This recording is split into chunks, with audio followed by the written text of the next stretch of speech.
At 12:30 a.m. on May 30th, 2019, the emergency line at the Lexington, Massachusetts Police Department suddenly rang. This small town, located about 12 miles from Boston, had long been known as an enclave for the upper class, home to professors from prestigious universities like Harvard and MIT, as well as Wall Street financial elites.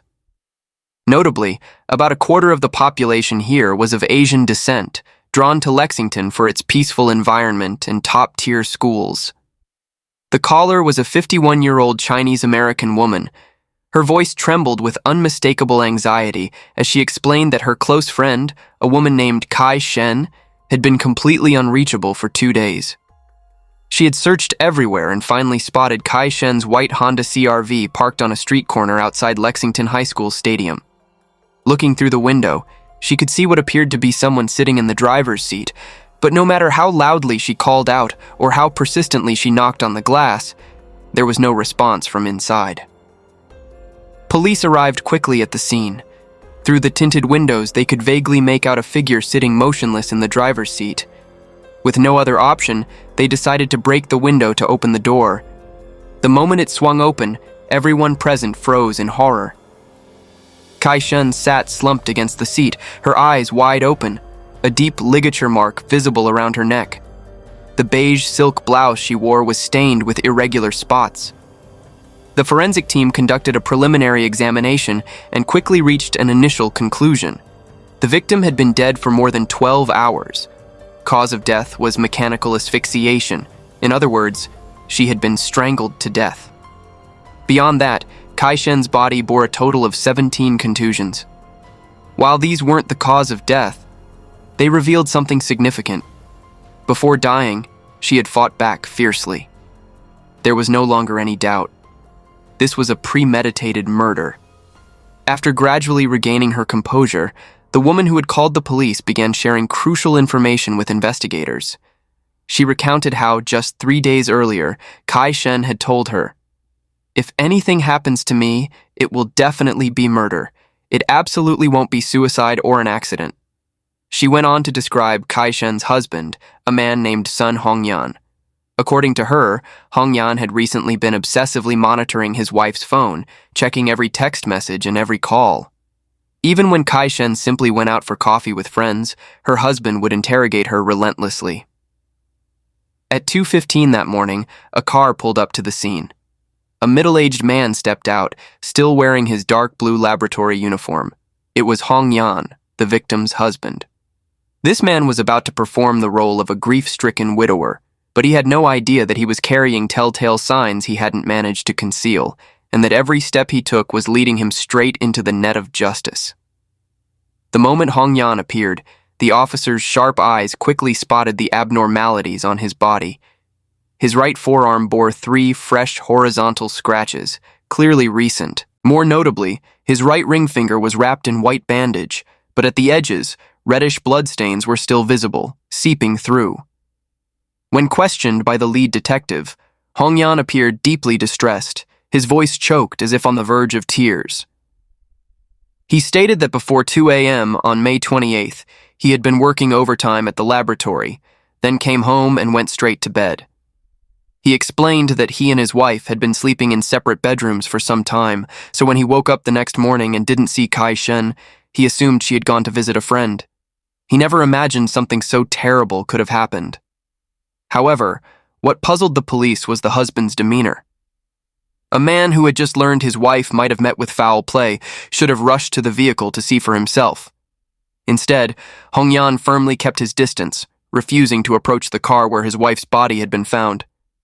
Throughout the questioning, his eyes kept darting away, never meeting the gaze of the person speaking to him. The lead detective silently noted all these details in his investigation notebook.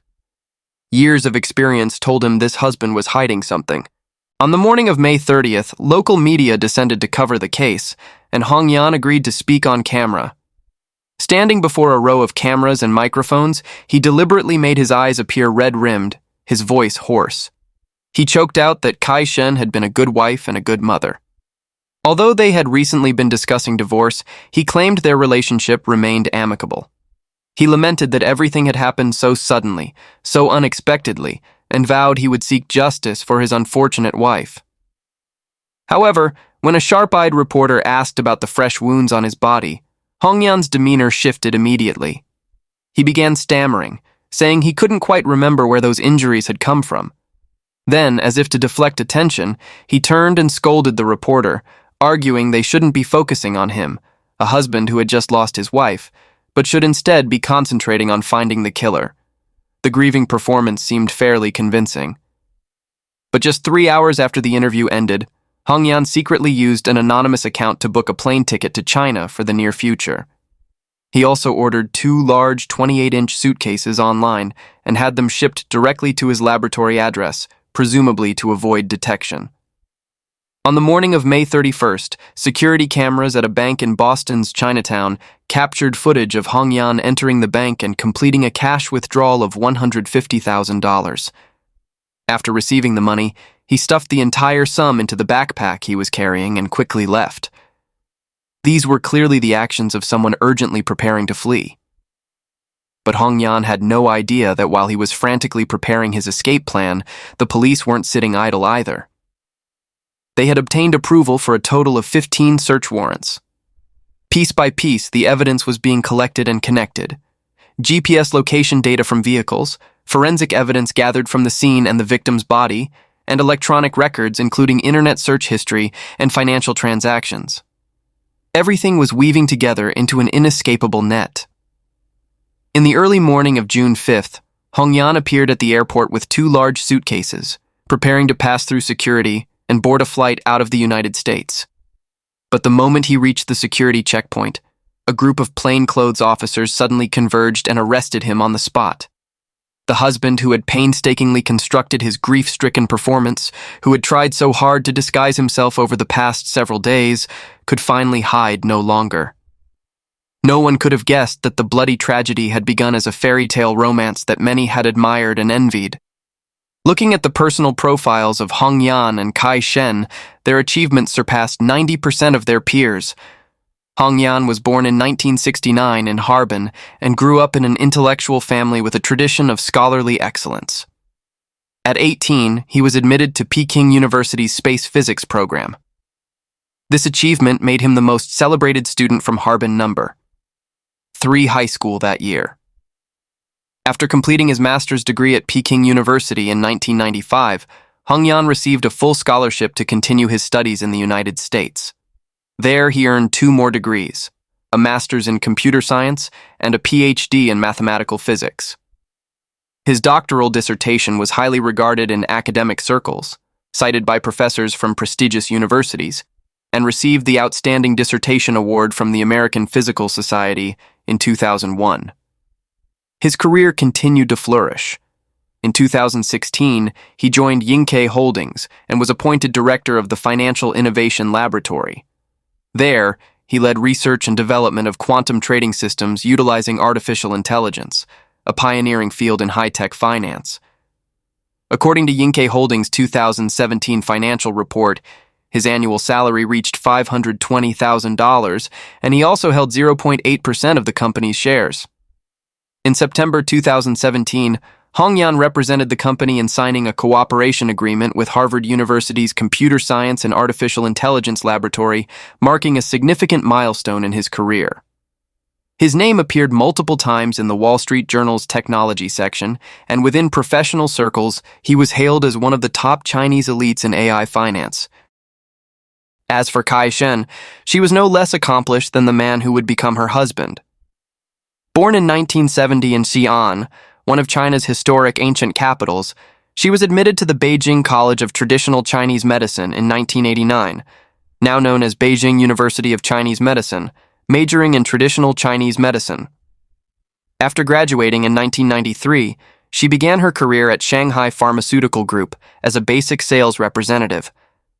Through ability and relentless effort, she rose through the ranks to eventually become the company's marketing director. In 2005, Shen moved to Danone Group's China division as marketing director. It was there that she left her most memorable mark. The marketing campaign she led for Mizone vitamin drinks in East China created a dramatic turnaround. Between 2008 and 2010, Maison's market share in the East China region jumped from 12% to 35%, nearly tripling in just 2 years. This campaign transformed what had been a minor, little-known beverage product into a nationally recognized brand, beloved by consumers everywhere. Not content with professional success alone, in 2012, Shen invested in herself by paying 280,000 yuan out of pocket to enroll in the EMBA program at the China-Europe International Business School, one of the most prestigious business education programs in Asia. Her classmates were mostly successful corporate executives or renowned entrepreneurs. According to her EMBA classmates, Shen had an open and cheerful personality with a decisive and efficient work style. Whenever the class had activities, she was always the one who stepped up to organize and coordinate, which made her well-liked by everyone. Before meeting Hongyan, Shen had already been through one marriage. However, due to incompatible personalities, they divorced. From then on, she shouldered the responsibility of raising her daughter alone, without relying on anyone. By 2013, her annual salary had reached 1.2 million yuan, and she owned 2 apartments in Shanghai. She was living the powerful female protagonist life that countless women dreamed of, successful in her career, financially independent, and confident in life. In October 2013, at a China-Europe International Business School alumni gathering in Shanghai, a mutual friend introduced Shen and Hongyan. At that time, Hongyan had also recently gone through a divorce. The previous year, he and his ex-wife had decided to end their 10-year marriage due to too many differences in their outlook on life. Their son was placed in the ex-wife's custody. Perhaps because both were in similar circumstances, they quickly found common ground. Their educational backgrounds were remarkably similar. Both were accomplished in their respective fields. They shared the experience of a failed marriage and were rebuilding their lives. Most importantly, both harbored plans to develop their careers and lives abroad. All these commonalities drew Shen and Hongyan close together, and they began a romantic relationship. During Chinese New Year 2014, Hongyan invited Shen to the United States to celebrate the holiday together. During this trip, he showed her his apartment in Boston and the state-of-the-art laboratory where he worked. The impression from that trip must have been very positive, because Shen later wrote in an email to her close friend, "He looks quite dignified and mature with strong academic abilities. Being with him gives me a sense of security. Moreover, he can help me and my daughter apply for U.S. residency." These words reveal how much hope and trust Shen placed in this man at the time. Things moved quickly after that. In March 2015, Hongyan officially completed his U.S. naturalization process. Just 3 months later, in June of the same year, Shen gave up everything she had built in Shanghai and brought her daughter to settle in Boston with Hongyan. Together, they purchased a 2,800 square foot single-family home in Lexington for $820,000. The first year after marriage, their life could be called the ideal model of an exemplary couple. At the Lantern Festival celebration hosted by Boston's Chinese community in 2016, Hongyan took the stage as a sponsor representative to give a speech. In the audience below, Shen wore a perfectly tailored qipao, gazing up at the stage with pride in her eyes, occasionally breaking into a happy smile. Neighbors in the area often spotted the family's picture-perfect image on weekends, when both would take Shen's daughter to the supermarket for shopping. On these occasions, Hongyan always took the initiative to carry the heaviest bags. The president of the Lexington Chinese Association later recalled, "At that time, everyone in the community admired them. Everyone felt this was truly an elite marriage, 2 talented people coming together to create synergy. That seemingly perfect dream didn't last long." In the summer of 2016, Shen discovered the first knot in her marriage, and that's when the cracks began to appear. One day while cleaning the living room, she happened to notice something small hidden in a gap near the chandelier hanging from the ceiling.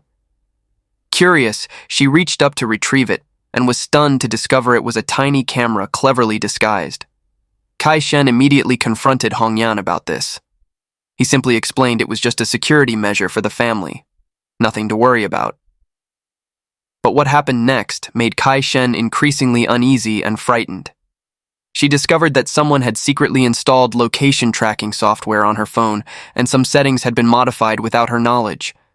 This meant Hongyan could know her exact location at any time of day. Whenever Shen attended church activities or met with friends, every half hour or so, Hongyan would text asking when she'd be home, what she was doing, who she was with.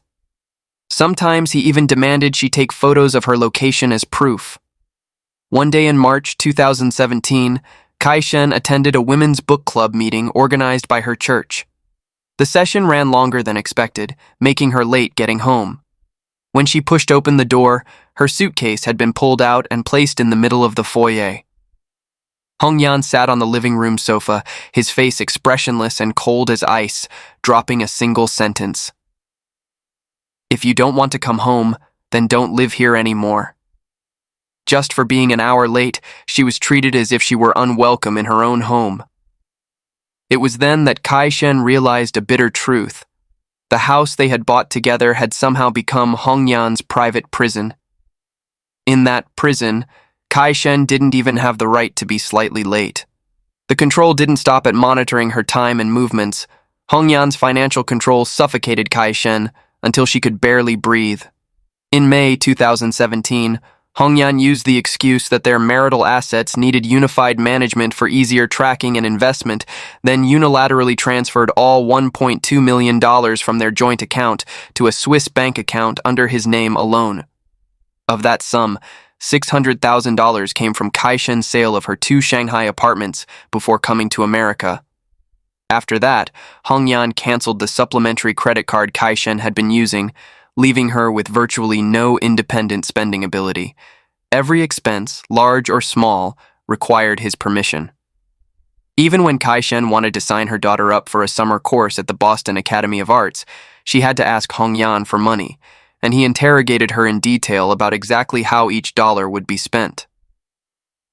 Shen's daughter later testified in court about that painful period. During that time, Mom would often hide alone in the bedroom crying. Once she confided in me that my stepfather thought we were spending his money, but Mom clearly had her own savings. But what frightened Shen most, what kept her from fighting back or standing up for her rights, was his control over her immigration status. Her U.S. green card had been obtained through her marriage to Hongyan, valid from 2015 to 2020, and according to regulations, she needed to file for renewal in 2018. This meant her right to remain in America depended heavily on her husband's cooperation. In October 2017, Shen boldly told Hongyan she wanted to find a job and earn her own income. He immediately flew into a rage. Not only did he flatly refuse, but he issued chilling threats. "If you dare get a job, I won't cooperate with renewing your green card. Then you and your daughter will both be deported back to China. Your daughter's dream of getting into Boston University will turn to nothing." These threats hit Shen like a bucket of ice water, making her understand clearly that she was trapped with no way out. Under such increasingly oppressive control, Shen began secretly planning her escape from this hellish marriage. But she had no idea that Hongyan's counterattack would be far more ruthless and brutal than she could have imagined. In July 2018, after careful consideration, Shen secretly contacted a Chinese-American law firm in Boston for legal consultation and assistance. She formally filed for divorce, beginning what would be a grueling legal battle. In her divorce petition, she clearly stated her circumstances. "After marriage, I endured long-term psychological abuse and financial control. The marital relationship has completely broken down with no possibility of reconciliation." She requested that the court fairly divide their joint assets, including the Lexington home, bank deposits, and Hongyan's company shares. She also requested custody of her daughter. The moment Hongyan learned of this, he launched a powerful counterattack. He quickly hired a top Boston divorce legal team, specialists in handling complex divorces for elites and the wealthy, at $800 per hour. Their strategy was clear and rather cruel. They argued that since coming to America, Shen had never worked and had no economic income whatsoever. Therefore, she should receive very little or even no assets from the marriage. Simultaneously with preparing for the legal battle, Hongyan quietly accelerated transferring assets to avoid division in the divorce. In August 2018, he transferred the Mercedes E-Class company car to his older sister's name. In September, he used the pretext of company property to move 3 high-end servers used for AI model development from the laboratory to a warehouse he controlled. In October, he opened a new Swiss bank account, transferred $800,000 from the old account, and registered it under his son's name from his previous marriage. Beyond hiding assets, Hongyan found every way to delay the divorce proceedings and create obstacles for his wife.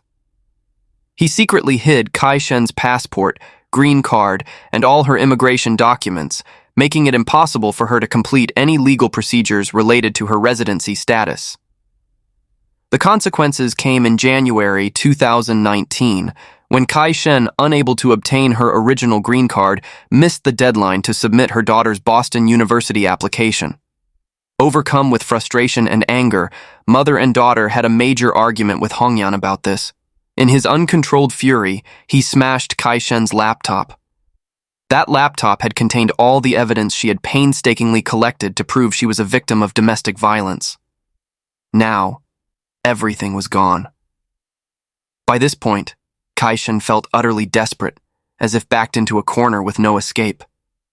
She clearly understood Hongyan's sinister intention. He was deliberately dragging everything out until her green card expired in 2020. At that point, without legal residency status, she and her daughter would be deported from America with nowhere to go. Though cornered, Shen decided to make one final effort. In May 2019, she changed lawyers, finding Robert Kim, an attorney specializing in protecting domestic violence victims. After hearing Shen's situation, Attorney Kim reminded her that the most important thing was to quickly supplement and strengthen her evidence. He explained that surveillance videos, recorded conversations, bank statements showing abnormal transfers, all of these could become powerful legal weapons to help her gain more rights in the asset division and prove she was a victim. During this time, Shen also began to vaguely sense she was facing real danger, no longer just empty threats. On May 12th, she went to the Chinese church for her regular prayers. During the break between services, she sought out the pastor and confided her worries. "Lately, I've felt something isn't right with Hongyan. The way he looks at me is very strange, very frightening. He even told me that no one can escape from him." As if sensing something ominous, Shen instructed the pastor, "If I suddenly disappear one day, please remember, it will definitely be Hongyan, no one else. Please look after my daughter more when that happens." The pastor later told police another important detail. During that meeting, Shen gave him a USB drive to hold for safekeeping. She said it contained evidence of Hongyan secretly installing cameras to monitor her, along with recordings of his threats. On May 25th, Shen met her close friend at a small cafe in Boston's Chinatown. This friend was the woman who would later discover her body. During that meeting, Shen handed her friend a small piece of paper with Attorney Kim's contact information and the password to her personal bank account. She instructed her friend solemnly, "If you don't hear from me within 3 days, find Attorney Kim immediately. He'll know what to do." Additionally, Shen mentioned a notable detail. Hongyan had recently been packing his personal belongings, apparently preparing to move out. On the morning of May 27th, Shen sent a WeChat message to Attorney Kim. In it, she recounted that the previous day, when the couple sat down to discuss asset division, Hongyan had declared bluntly that he wouldn't let her take a single cent. At most, they would both end up with nothing, like fish dying in a torn net. Shen said she felt extremely frightened by his aggressive and determined attitude. After reading the message, Attorney Kim replied, telling her to come to his office the next day to organize and sort through the evidence they had collected. He also tried to comfort and encourage her not to worry too much. There would be a solution. But Attorney Kim couldn't have known this would be his last communication with his client. The prolonged, intense marital standoff that had dragged on for months had quietly been sliding toward an extreme ending that no one could have anticipated. The frantic asset transfers and cold threats Hongyan had been carrying out all this time had finally turned Kai Shen's fears into reality. On the very day Hongyan was arrested, the Boston Medical Examiner's Office released a detailed autopsy report, confirming that Kai Shen's time of death was between 11 p.m. on May 27th and 1 a.m. on May 28th. That evening around 10 p.m., David Lewis, who lived diagonally across from the Sun residence, was working in his study when he suddenly heard violent arguing from the neighbor's house, mixed with the sound of breaking objects and a woman's screams. The commotion lasted about 20 minutes, then went silent. At that point, he looked through his window toward the Sun home and saw the living room lights on with two figures moving about. He couldn't have known it was Kai Shen's final struggle. Traffic cameras in Lexington captured crucial footage. At 11:05 p.m. that night, Hongyan drove his black Toyota Camry out. The trunk appeared to be carrying something large. He didn't take his usual route to work, but drove toward the outskirts. At 11:58, Hongyan returned. The trunk was noticeably lighter. He parked and stayed in the garage for 15 minutes, during which he repeatedly walked around to the back of the car, wiping down the exterior.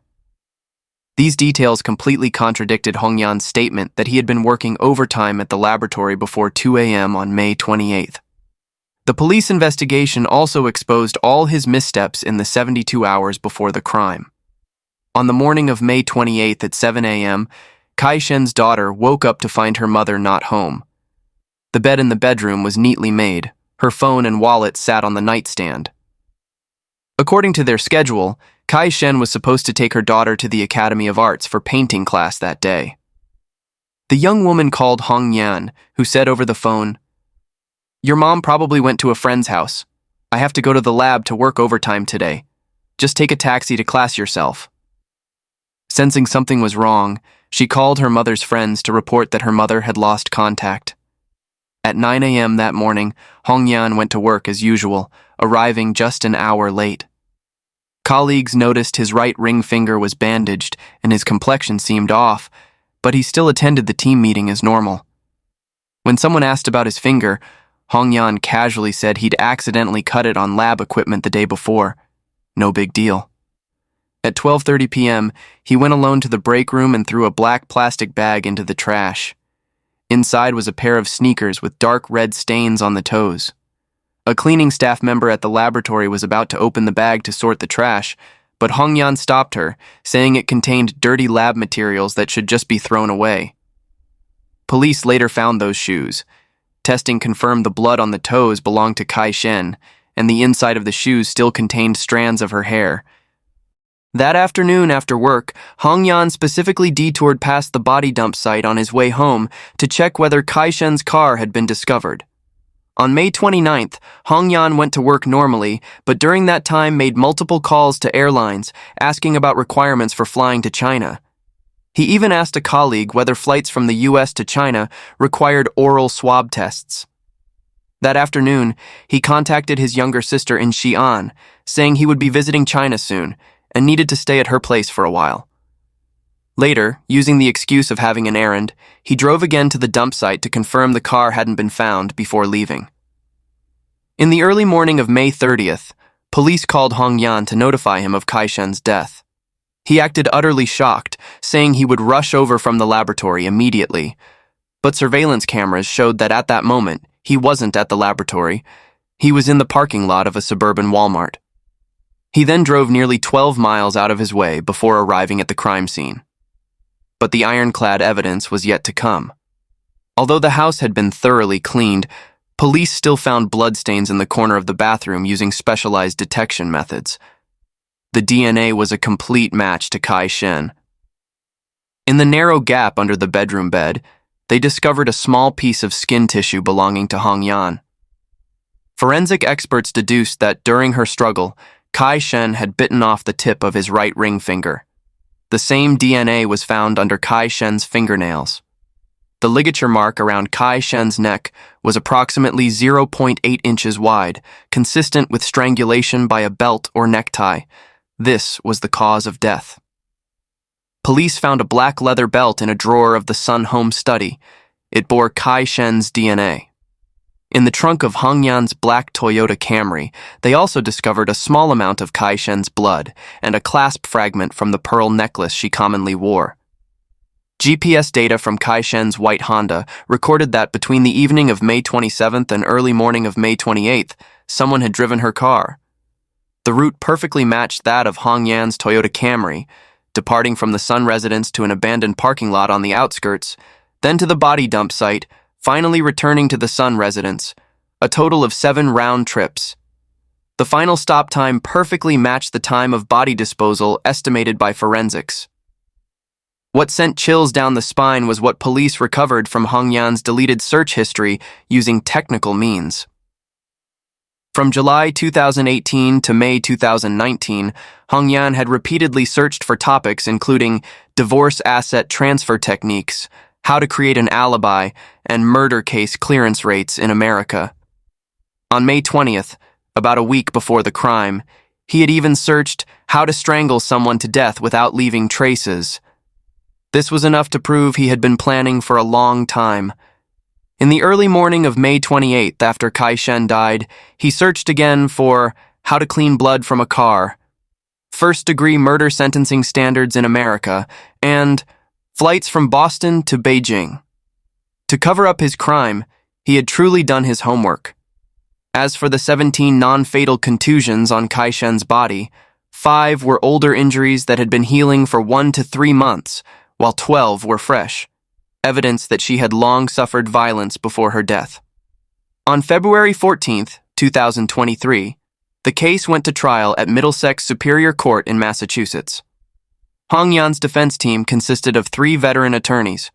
Their argument, Hong Yan and Kai Shen had violent conflicts over the divorce asset division. On the night of the incident, an argument escalated. Hong Yan lost emotional control, resulting in Kai Shen's death. This was a crime of passion, not premeditated. Furthermore, Hong Yan's disposal of the body was a wrong choice made in panic. He moved the body and cleaned the scene because he was afraid of facing consequences. As for the 17 injuries on Kai Shen's body, some were caused by accidental falls during the argument, not deliberate acts by Hong Yan. The defense also submitted character reference letters from a Harvard computer science professor and Hong Yan's ex-wife. The professor stated that Hong Yan was an outstanding talent in scientific research, with a mild temperament, and had never exhibited violent behavior. It was hard to believe he would intentionally kill someone. The ex-wife stated that during their marriage, Hong Yan had always been patient with their son and had never verbally or physically abused him. After the divorce, they maintained contact regarding their child's education. Hong Yan had treated her and her family harmoniously, with no arguments or threats. Over nearly 20 years of knowing him, she believed Hong Yan had a stable personality and good emotional management.